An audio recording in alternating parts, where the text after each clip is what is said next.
me, okay. I just dropped my notes.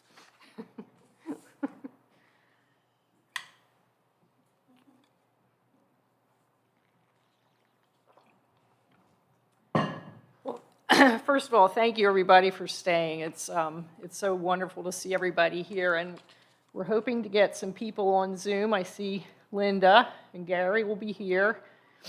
So the original plan of the conference was for us to have a potluck first. Well, that's not happening, so just start envisioning yourself eating with everybody and having nice conversation, because that's what we would have been doing in a normal world. So I also want to thank Suzanne, Pastor Suzanne and Dan and Susan for such a very appropriate sermon today about pruning, because that is really part of what we're doing. We're recognizing who we were and who we are, and maybe thinking about how we can prune some of these branches to grow into a different future, a new future, an exciting future. So, with that being said, excuse me, I have to catch my breath here. I'll tell you about the process. First of all, what we're going to do is you're going to share some of the things you came up with that you prayed about the last 2 weeks, about where we are heading. We are going to ask you to use a microphone, so that's set up right over there. And I guess it'd be best to just raise your hand, and then I can recognize you. The people at home will also be raising their hand if they have something to say, and Pastor Suzanne can recognize. Well, we're going to have to play with this because we never did this before, so we'll figure it out as we go along. And when you're giving your visioning things, try not to get into too much detail. And let me give you an example about something here. So here's my list when I came up. This is my list of things that I prayed about, and this was really, this really kept pounding at me, kind of. So my list has to do with educational talks, like how do we bring in people from the community, either older people, young families, what are things that interest us, what might be of interest to us. So it might be environmental issues, and I have a few ideas down about that. It might be understanding other perspectives, whether it's things that are going on in society. It might be family issues. So instead of going into detail about all that, what I might say would be, I would like to see us develop some educational programs that would attract families and older people. Do you see the difference there? Because we could go on and on all day if we get too detailed. I mean, certainly if you have to explain a little bit, that's fine. But let's try to keep it a little as simple as possible, I guess. So what we're going to be doing then is Lori's going to be our Vanna White of the day.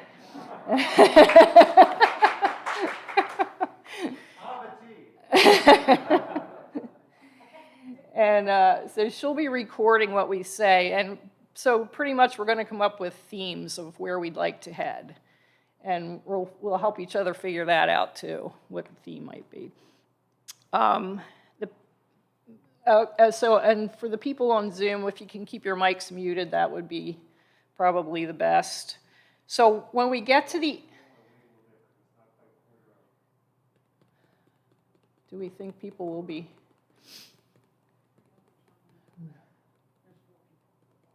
Yeah.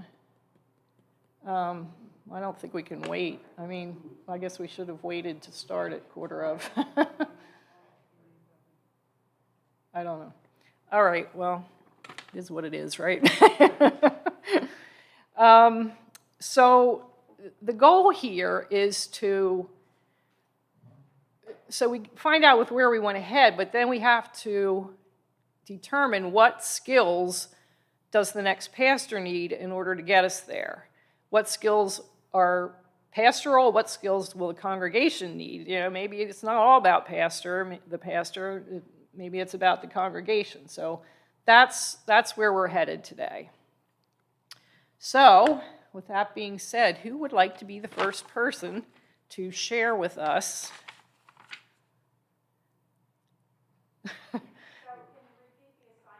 Oh, okay. So, we'd like you to share what you prayed about last week. Basically, what came to you, what bubbled up when you were praying about the things that stood out to you when we had the profile presentation.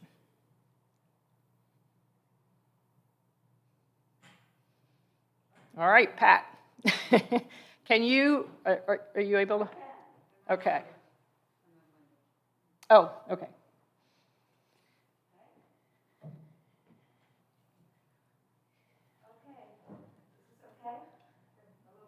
Get closer, I think. Is that okay? Okay. I guess. You have me thoroughly confused now, Brenda. Oh, that wasn't my goal, but I'm sure I did. I'll just tell you what I have. Okay. When I heard the presentation, the profile presentation, and sometimes I say things and boy, they don't come out the way I want them to come out. So forgive me and bear with me.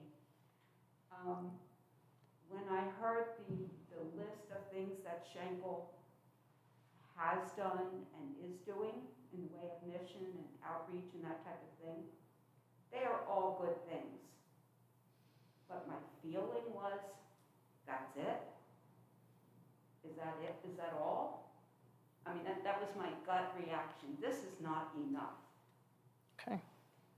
And part of it has to do with my personal feeling that, yeah, my pennies may find their way into some of these donations and things that we contribute to.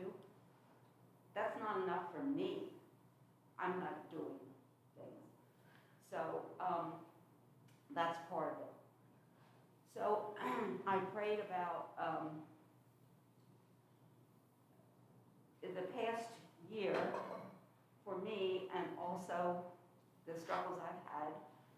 I thought, I hope I have become a much more compassionate person, and I've been awakened to things that I was not aware of before, injustices that I just truly didn't get, and they're very troubling to me.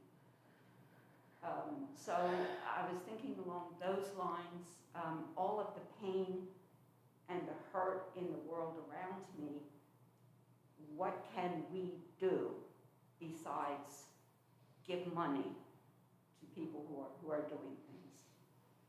So I was kind of thinking about those things, and I seem to have been led to articles, some articles about people who are going out into the community and providing certain services to certain groups of people. And I thought, yeah, that's good. One was about this foundation where young people are going out into the homes of seniors and helping them with technology. So I have so many friends who are feeling, we can't cope with this. We can't cope with this world. We don't understand it.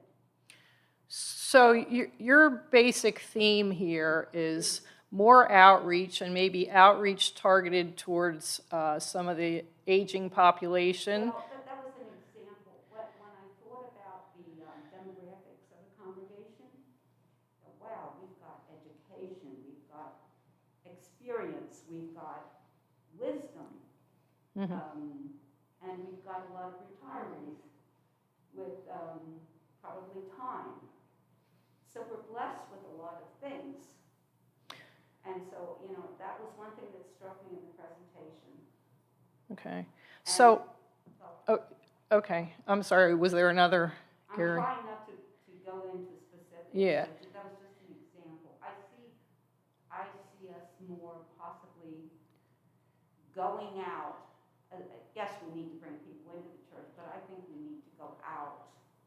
Okay. and be with people. All right, so community outreach possibly Community is outreach, yeah. is what we're talking about. Community outreach in whatever form in the future we determine that could be. Yes. Okay, great. Thank you, Pat. Yep. Yes. Linda, would you like to share? Oh, wait, hold on. Hold on, Linda. We can't hear you.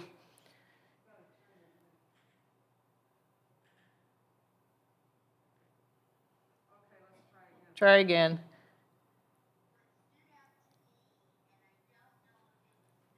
It's not. Hold on again. We can't quite hear you.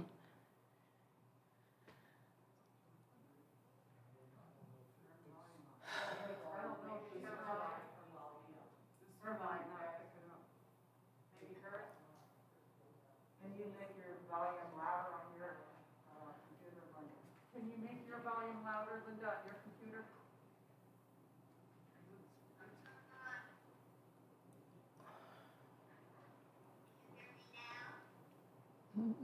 Not too much better. No. Oh, now we got you. Now we have you. Hey. You got it now? Yep, we got it. You can hear me? Yep. Okay. What stood out to me was I don't remember if it was 30% of the community or 30% of the congregation thought that children's education was not important. Yeah, it was actually 30% of the 30% of people who thought religion was important.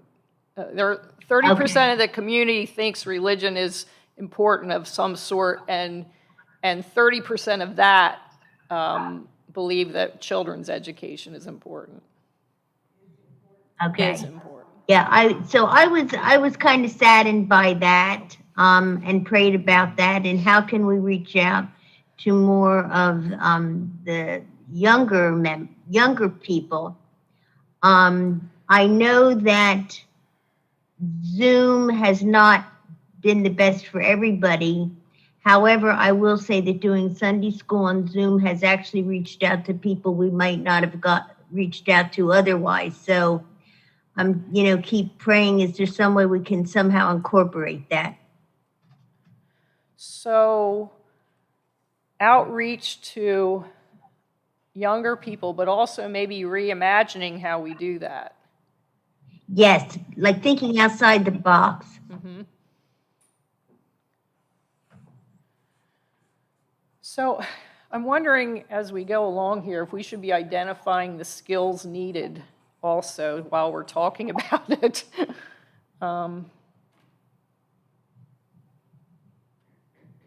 Well, let's come back to that. Let's come back to it. All right. Who else? Joan?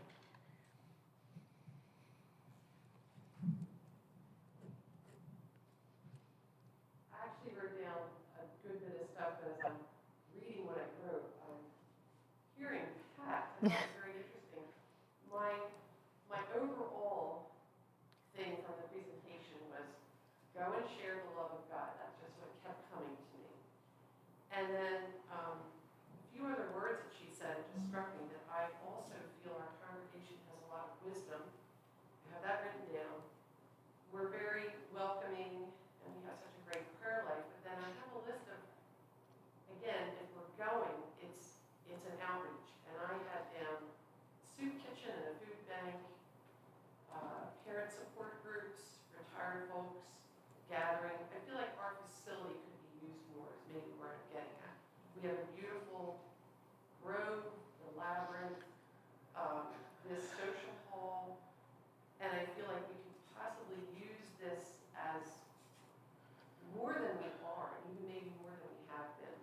And I also agree that I think Christian education is going to look very different.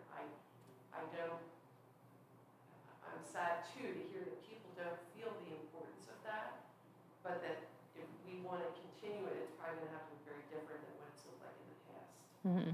So I think I would sort of tag on to the community outreach, but also more use of our facilities within that desire to reach out. Okay, good, great.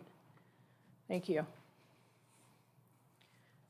Is anybody else at home? No. All right, Randy? When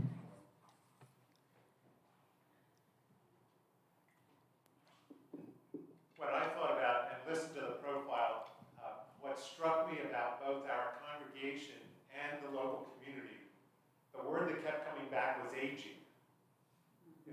And it kept hitting me that I think there's a need for us to do ministries to people who are aging, not just people who are already old, but their families, to help adult children deal with the fact that their parents are now aging, help deal with the fact of how do you help a person transition from their house, where they may have lived for 40, 50 years, to their next stage of living, how to address and deal with an older person when they start to lose their mental faculties, and how does a family deal with that? And so it just kept bubbling up of our need to do things, be they education-wise, be they service-wise, be they outreach-wise, to not only the aging members of our congregation, but also to the local community and to their adult children as they go through this new stage in their life. So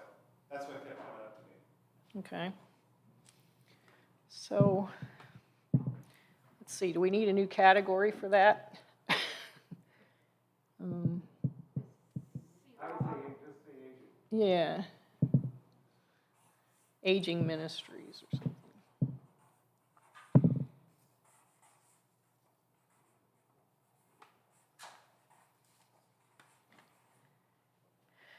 Susan?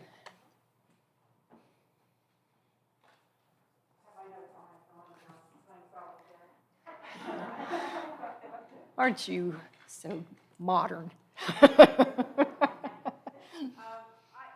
some conversation with a few people. Brenda and I were talking about this, and Shenkel has a long and glorious history, and I think it has a glorious future, although we don't know what it will look like, but we know it won't look like the past, and that's true for every church out there. And one of the things that I've been wrestling with, and I think a lot of other church leaders in the past 20 years, is what will the church of the future look like? We know the church will survive. We know the church will be strong and wonderful. But I think that this pandemic has put us at a crossroads where we can drop the curtain between what we used to have and what will be in the future. And I don't know what's going to happen when we open that curtain. But I think this is an opportunity now for everybody, but especially the church, to say, okay, so we used to do these other things, and I don't picture us doing those other things before. What is the essence of church? What is the essence of Shenkel?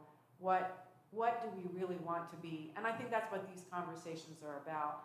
I don't have anything specific to put up there, except that I think that the pandemic gives us this opportunity to we've had to rethink the way we've done everything as a church this past year, and really figure out what is the most important stuff to us, and how do we retain that?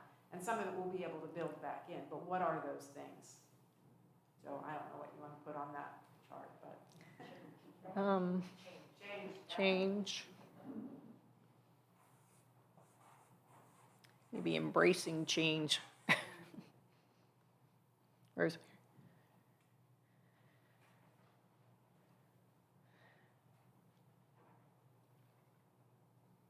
As I look at the board and I've been listening to everyone, when you pull all those things together, the use of the facility would draw more people here. It would be an outreach for our young kids. So if I guess what I'm trying to say is if we pulled all this together by opening up as a facility, you're going to draw everyone of different ages for different needs. So I guess that's what all I wanted to say was maybe by pulling all these four things together, everything together, you will draw more people that have the needs and the different ages, and that we can be an outreach at the same time. I don't know if this is making sense, but it's a way to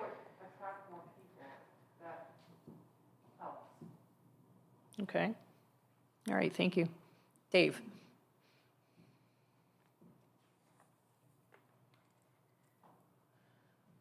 Something that I've been thinking about for a long time now, actually, is that, we as individuals don't do this alone. We have each other as a, religion isn't an individual thing, or spirituality isn't an individual thing. And I think we need to start thinking about that from a church perspective, that we need to start getting together and doing things with other churches more, not just going it alone as a congregation. I think you mentioned that a lot of other churches are struggling and we're dwindling in numbers, and a lot of other churches are doing the same thing. So, I think we need to start thinking about working with other churches and consolidating and, helping each other out, and doing things more as a community with other congregations rather than just, Shenkel by itself. If that makes sense. Okay. Yeah, interestingly, Rosemary said the same thing to me this morning, so.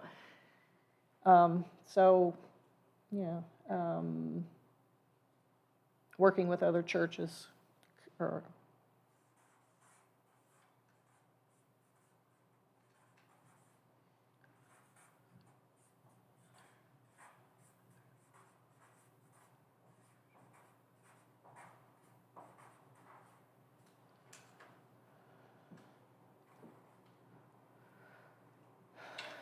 anybody else have anything to add? Kelly?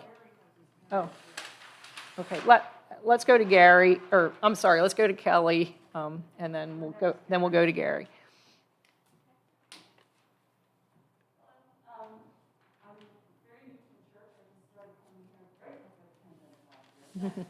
That puts me in a very odd place. But the one thing that kept coming back to me, and the main thing that drew me here, was actually the statement on the website, "Be the church." That's the thing with the flag up there. I don't know exactly what you call that, but all the statements in that. And when I heard the presentation last week, I kept hearing the same thing that everybody else has said: community, education. But then, when I look at this statement, it's almost like what should we be doing? How do we get to this point? And, be the church. I'm not going to read all of them. You guys know they're better than me. But caring for the poor, reject racism, great for the powerless. All of those things, it seems like it's almost a directive as to how do we get more community outreach? How do we address aging? How do we pull the community in as well as strengthen our own faith internally? How do we use our facilities, both physically and with Zoom? So, to me, I kept going back to that statement because it just stays in the back of my mind, almost as I think there's 11, not quite 10, but it's like 11 commandments for UCC, where we could really use that as a guideline, even, I don't want to get too detailed about No, that's okay. No, keep going. Even like, you take 1 month and you focus on activities that are like the powerless, and we brainstorm on how do we do that, and then you take the second month and you pick another one of these topics, and you can spend a whole year focusing on just this, that is what we're advertising, but it's also, it helps us internally, helps us externally. So I think we've got guidelines for it, and now that we have Zoom, we actually have more opportunity. Yes. As more of us are drug into technology. But anyway, that's all. Oh, that's excellent. Thank you, Kelly. So be the church. Be the church, I guess, right? And what's the? Yeah. Gary, would you like to? Would you like to share your video too, Gary? We can see your face. I can't. My internet connection is so poor. It'll wipe it out. Yeah. And my audio was breaking up a little too. So this may be stepping on some of the things that were already said, but I'll say them and Lori can sort it out on her chart. I would like to see more local ministry projects in a hands-on way to go to help individuals. So it's community outreach in the specific way, I guess. Things like Habitat for Humanity or even our own little projects that do that kind of thing. And my other concern was that with our shrinking number of members over years, we need to attract some young families with children. And I think one way that we could possibly do that more is to advertise us. We don't advertise ourselves very well. We're ONA. We don't do a lot to say that we're here. So I would like our new pastor to have skills on maybe how to reach out to communities, maybe even a little farther than what we do now, and see if anybody could support coming to our church. Okay, That's all I've got. great. Thank you, Gary. Thank you. So I would say, yeah, well, advertise would be a big thing. Yeah, getting the word out. Somebody said, who responded to the surveys, we're the best kept secret around. So, so that may be a skill set, might be technology or just the ability to envision how we could get the word out for the next pastor. Anybody else? Barbara.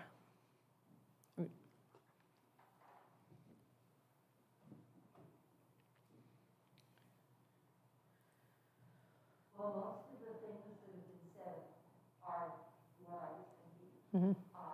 Starting with education, we need to have a really viable education for infants up, because waiting until adults that have never been exposed come to us is one thing. But children need a foundation to build on. Yes, we need community service. And I've been thinking, people have been locked up, families with children have not had the availability of going out. I know you're not asking for the process, just the idea. Sure. But to me, it seems we have a summertime coming when more people will be inoculated and able to mix. We have a wonderful facility outside.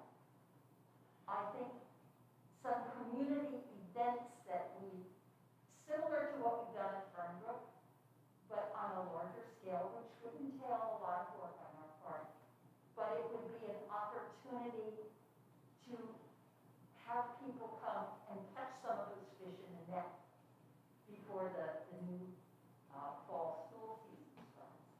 And that may not be a possibility, because it would take a lot of work. Yeah. And it may be, It would be a tremendous opportunity. yeah, and maybe that's something once we're beyond this summer, like in summers to come, or, when. Right now, people are like to go out and be involved. Okay. So, yeah, community events, that would be.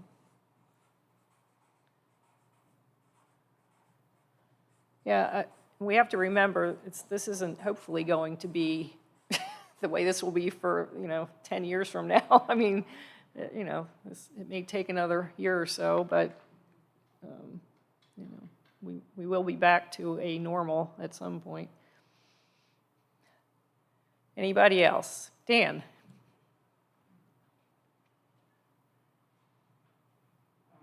This is something I think Pastor Suzanne does an excellent job with.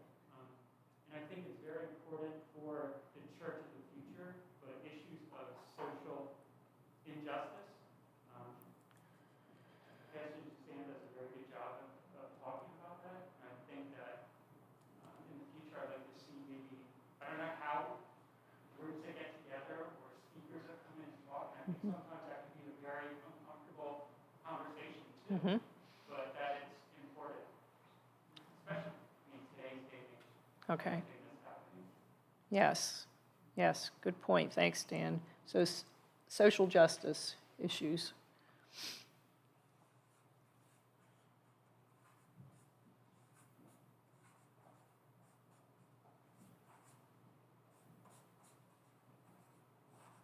Anybody else? Susan?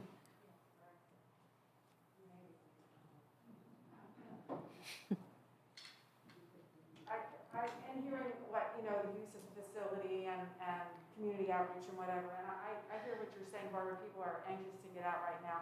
I have no idea how this works, but I know food truck events are becoming a big thing, and we have a nice big parking lot. So I don't know how much work it is to set that up, but I think they do draw people, and then maybe we could do some tangential activities on the side, just throwing it out there. That's a great idea. Great idea.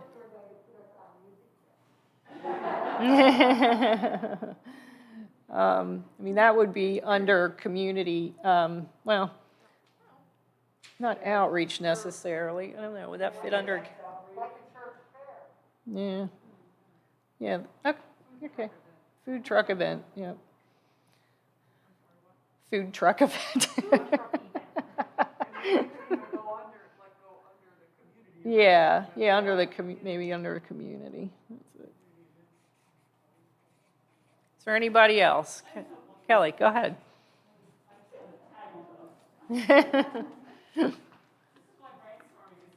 It is. I got to tag on to that because this is something I said last year. I think to Pastor Suzanne and Randy, and I'm back at it again because I still think it's a good idea.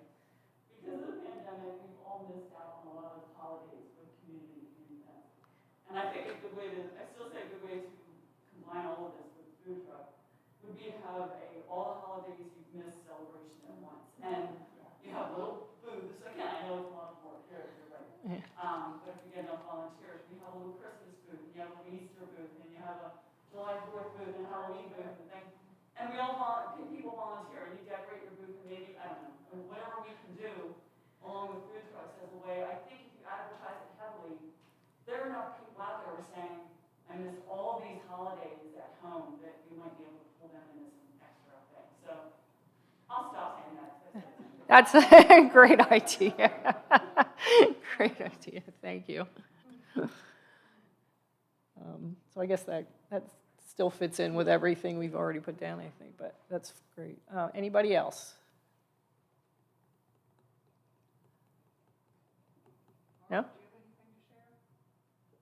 Barbara, hand? You can unmute and share if you would like. I don't know. I tuned in kind of late, so I didn't hear what everyone said. What do you want to just, did you come up with anything when you were praying about this? I think I was just thinking we need to continue to do what we've been doing, and just add to it, which is, which everybody has been saying, I don't know. I think the spaghetti dinners, which I've never attended because I couldn't, are a good, I don't know how many people outside the church came to like spaghetti dinners or those kind of things. Yeah, I think in the beginning there were some, but then it kind of fell off. What's that? In the beginning there were some, but it fell off. It's hard to hear you guys. I don't. Oh. I hear the talking, but I don't hear what you're saying. Yeah, Linda's saying the same thing. I'm sorry. I think it's going that way and not our way or something. I don't know. Okay. I don't know, and I don't know. I think we've done things with other churches. Cedarville kind of doesn't really want to do things with us because they're so big. And I don't know if Temple's having, looking at this. I don't think they are. They're just happy with their little church. I mean, I don't know. I don't know what the... Okay, well, that's okay. I mean, if you don't have anything extra, that's fine. I don't have anything new. Okay, all right, well, thank you. Anybody else? Okay, so I guess this is our list then, and our next job is to come up with what skills, and this is a really important piece because this goes into the profile. This is who we are searching for, or who will come into the position. Could you maybe bring these over here so people online can see what has been written Well, I forgot to mention, they should have been writing it down. That was in my email, but I forgot to say it out loud. Oh, well. Now, the problem is then we're going to have to, the problem is we need to see it also to,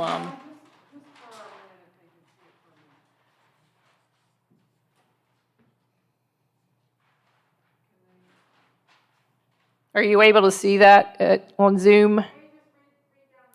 Yeah, read down the list. Maybe you can jot this down. Well, actually, we're just going to go through this anyway, one by one. We can see the white paper, but we can't see what's written Yeah, on let's it. just bring it back here. We'll read it, and then if you have something to add, then that's the way we can handle that. So the first thing that seemed to be a really big thing for us is community outreach. That includes the food truck event. That's use of facilities kind of goes into that also. Well, a lot of this has to do with community outreach. Yeah. I wrote down 4 items that came to me while we were going over this for a skill set. Yeah. But I think covers a lot of the topics. Okay. So, Let's do it that way. the 4 skills that kept coming to me as we were going through all the different topics were, we want a pastor that is actively involved in community outreach. We're not staying within our walls. What? They have to be comfortable in doing community outreach, and if they don't already have contacts in the local community, that they develop those contacts in the local community for outreach. So comfortable with community outreach and contacts. They have to be comfortable with difficult topics, because we've talked about the fact the need to address social injustices and topics that sometimes might not be comfortable, so they have to be comfortable with difficult topics. They have to embrace change and not fear it. All right. Because we're saying we're at a point that we need to change. And I also saw a lot of another one. They have to be comfortable with aging ministries and what older people need from a ministry standpoint.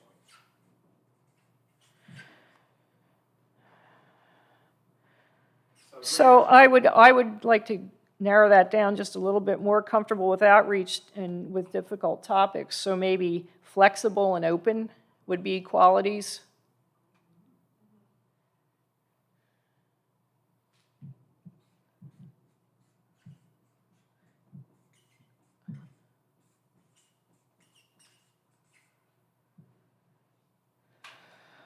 Okay. Anybody seeing anything else here as far as, so outreach to youth. So we have both spectrums here, youth and aging. And possibly, so that could be a congregational skill set too. If you have engaged youth ministers, they can, that might be a congregational skill. It might be a pastoral skill, but it might be both and here. So we want to identify not just pastoral skills, but what it will take for congregations also. All right, how can we do this logistically a little easier? There we go.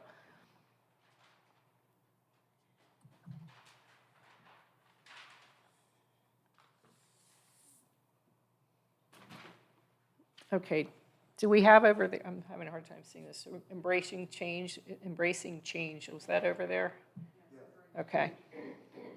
Oh, yes it is. You know, the good thing about this aging that is everybody is. Yeah. Well, yes, we all are.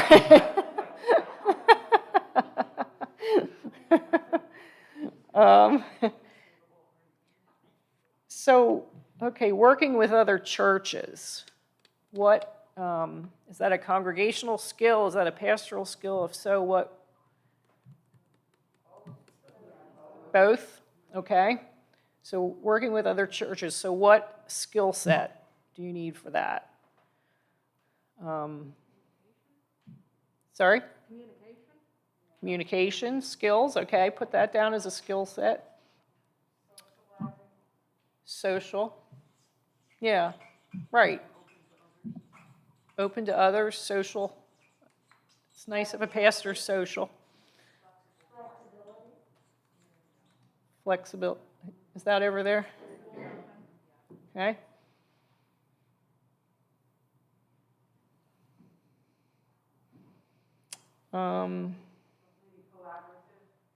Collaborative. Yes, collaborative. L. A COLLABOORATIVE.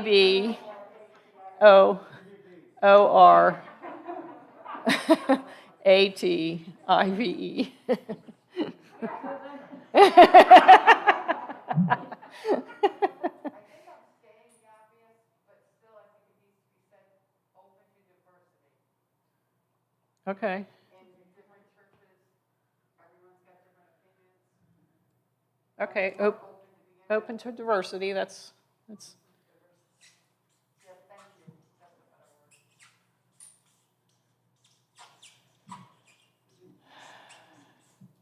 So, okay.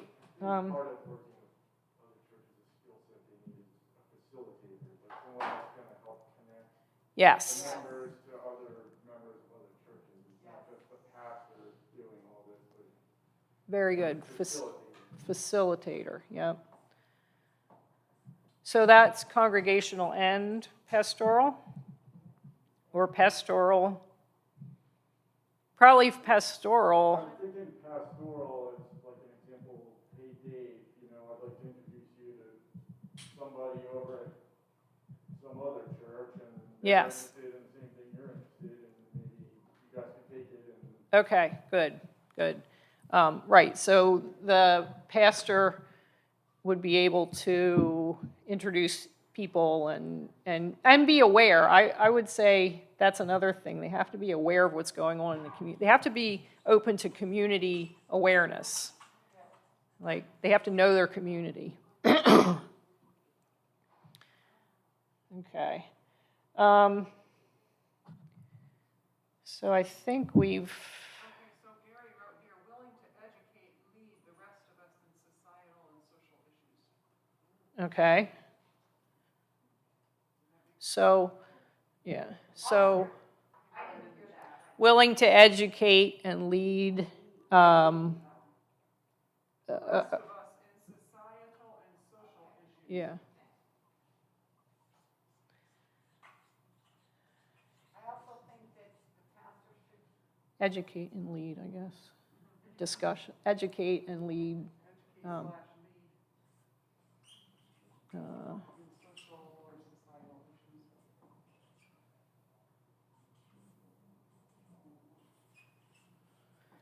yes. I also think that the pastor should be willing to share the responsibilities so that it's not all on them, but to have the community as the parish help them out, so it's not just on. Right.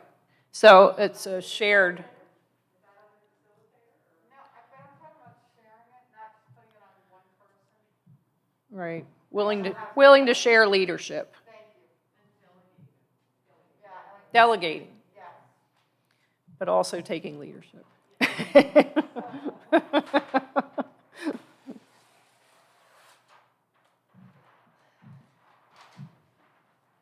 We need more easels.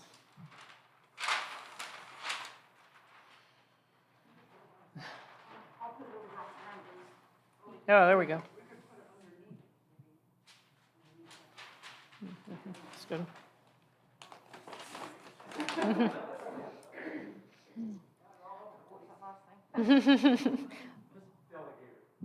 Thank you.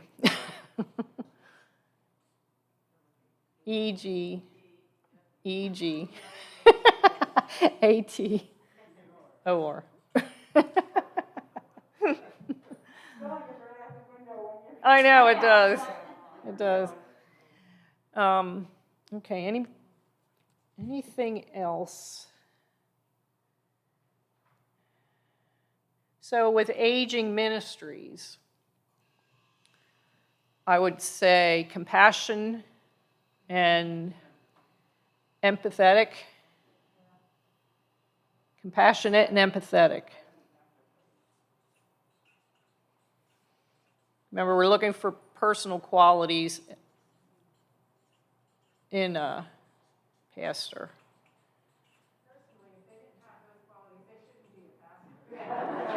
But we all know we've met some who don't have those qualities. But also for the congregation, a willingness, experience and willingness to share your experience. Okay. Some of y'all have been there. Yes. Okay. For congregational willing. How to share that experience, what your experience was. And put a C behind that. It's congregational. Yeah. Anybody else seeing anything that jumps out at them as far as what we need to? Pat. I just, that really hit me, that being willing to and able to delegate and lead in societal and social issues, because that is the whole ball of wax that I was trying to talk about. Okay. All right. Yeah. Want to sum it up. Okay. Good. Visionary. Okay. That. I think that's going to be a very important quality for the future. I think you really hit it on the head there. And I think knowledgeable, and if not knowledgeable, willing to delve into and learn. Yes. Okay. Willing to learn. I would say willing to learn.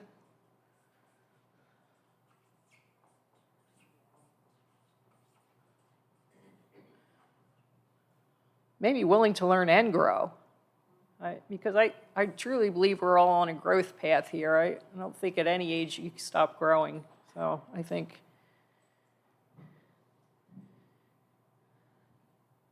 Anybody else? Sandy. I see all of these things being the skill set for all of the different themes that we talked about. I don't think that there's one or two that maybe will fall under one particular category. But the majority of these, I mean, you need to be open, you need to be collaborative. You can't pull them in together unless you're at any of these things. You need communication skills. So we need all of these to move our themes ahead. And I would also, I think, personally, a sociability maybe that, I think that pastors have to be sociable. And so, they have to be able to talk to people and feel comfortable with including everybody. Yes. I know, they should, I know. Yeah, that seems to be a given, but no, because I think a lot of pastors are more introverted in ways, and that may. Yes, it is okay. Yes, it's perfectly okay. It's the way they're able to share with the congregation on a personal level.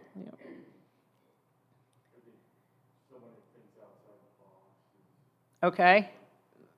Thinks outside of the box.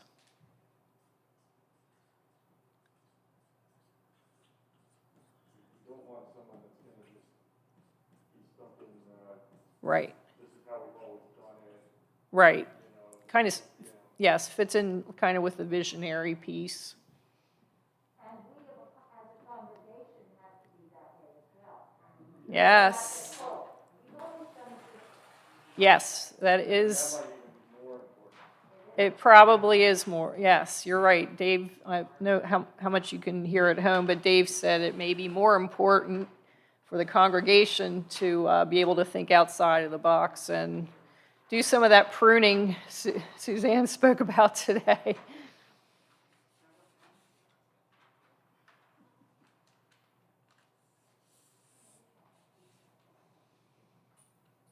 Anything else?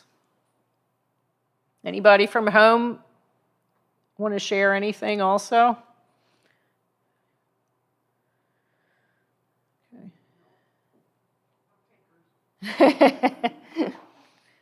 Okay. All right, well, I think what this means is we're ready to write the last part of the profile. So we'll be working on that in the next few weeks, and this will give us a good idea, or the idea of who we want to lead us into this next portion of our Shenkel's life. So thank you, everybody. Oh, Dave? Just a question, where do we stand now in terms of finishing this part of the process and moving on to the next part of starting to look for the pastor? Like what's next? Well, so what happens is the profile is written, and the committee is going to go through it again, which I didn't tell them about. We're going to go through this again and make sure it's the way we need it to be and the way we want it to be. Then it gets sent back to the conference, and they'll proofread it and make sure everything makes sense and everything. And then it'll come back to us for consistory's approval.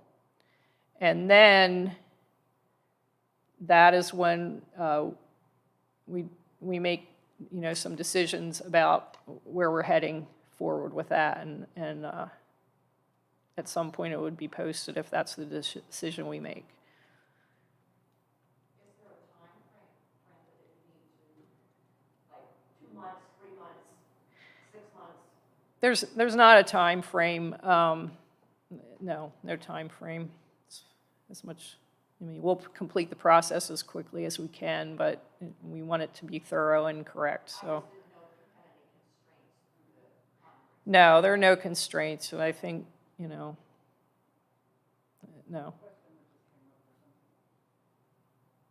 Good session. Thanks to everyone for attending and participating in our visioning. From Gary. Yeah. Okay. All right. Well, thank you, everybody, for sticking around and sharing your visions. And I'm very excited to hear what everybody had to say. I think it really gave me a good feeling to go out this way. So thank you very much.